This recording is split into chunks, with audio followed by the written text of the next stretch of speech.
There are new questions about what Indiana's Department of Children's Services knew about allegations of abuse made against a couple fostering children. A woman tells Local 12 News that her children were removed from the home of Diane and Timothy Combs back in 2016, but that the Combs couple, that they continued to foster children until last month. Anjanette Levy is here now with that story that you'll see only on Local 12 News. Anjanette?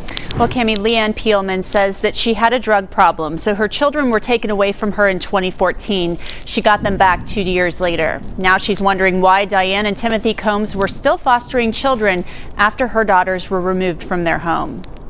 Looking on your phone at your child when they're hurt, it's kind of hard to get over that.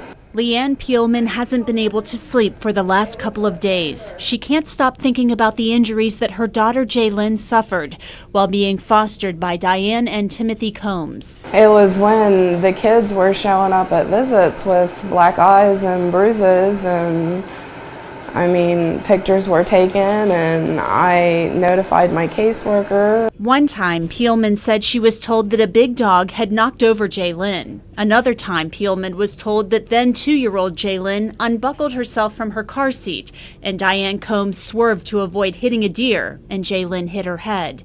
But then Peelman says around Christmas time in 2015, someone who knew the Combses called in a complaint. The report came back that they were spanking and whipping my children when a foster parent is not supposed to do that to a foster child. Peelman says JayLynn and her older sister were removed from the Combses' home.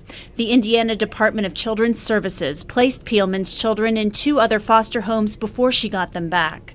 After seeing the story about the Combses and the abuse caught on camera, Peelman felt she needed to say something. I feel like they're not doing their jobs. Honestly, they're placing these kids places, and they're not checking up on them.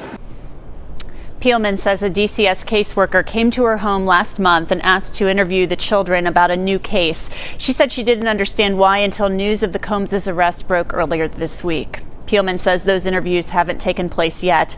A DCS spokesperson told me today that state law prohibited her from giving me any information about Peelman's allegation or the Combs. Cammie? All right, Anjanette, thank you. Foster parents are paid anywhere from $20 to $69 per day to care for each child, depending on that child's needs. The Combses were fostering 5 children in July. The Indiana Department of Children's Services says each family can foster a maximum of 6 children at a time.